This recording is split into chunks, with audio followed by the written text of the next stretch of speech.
Our story begins in a quiet forest blanketed in snow.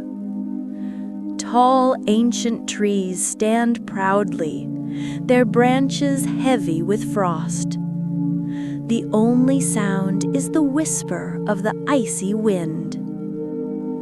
Here lives a lively little mouse named Minu.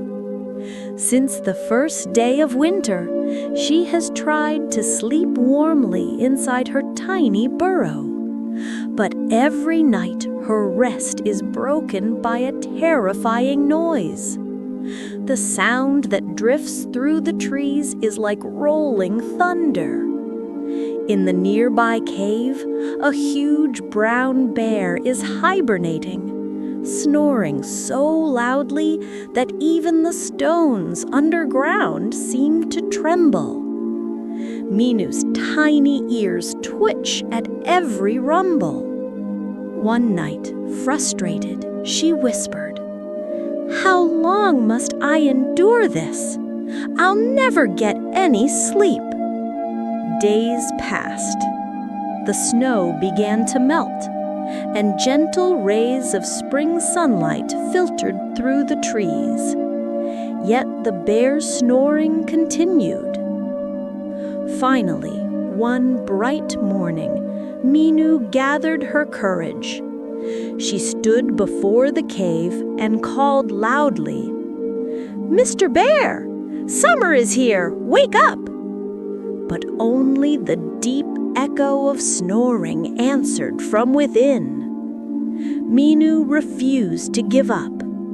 She found an old brass bugle lying in the forest. She blew into it with all the strength in her cheeks. A sharp note rang through the cave, but the giant bear lay as still as a carved statue. Minu panted in exhaustion. As Minu trudged back along the forest path, her friends, the rabbit, the squirrel, and the deer, gathered around her. The rabbit asked with curious eyes, "What's wrong, Minu? You look so sad." Minu sighed deeply and said, "Since the start of winter, I haven't had a single night of peaceful sleep. The bear's snoring is like thunder." The deer offered advice. "Go to the lion. His roar is so powerful that everyone jumps the moment they hear it." Minu shivered at the very name of the lion. Yet her friends encouraged her.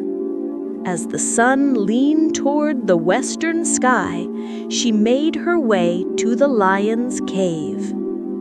Inside, the mighty king lay fast asleep. Suddenly, a dry twig snapped under Minu's foot. In an instant, the lion's eyes opened, and he roared, "Who goes there?" Trembling, Minu said, "Your Majesty, my neighbor the bear still sleeps. One roar from you will surely wake him."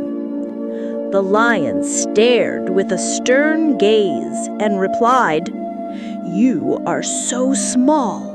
Why should I waste my time on you?" With that, he slowly walked out of the cave. A little further on, the lion stopped behind a tree. Suddenly, he began to scratch himself wildly. His growl now was not of anger, but of discomfort. Leaves rustled as he rubbed his body against the trunk. Hearing this sound, Minu stepped closer. She saw countless tiny fleas jumping through the lion's mane.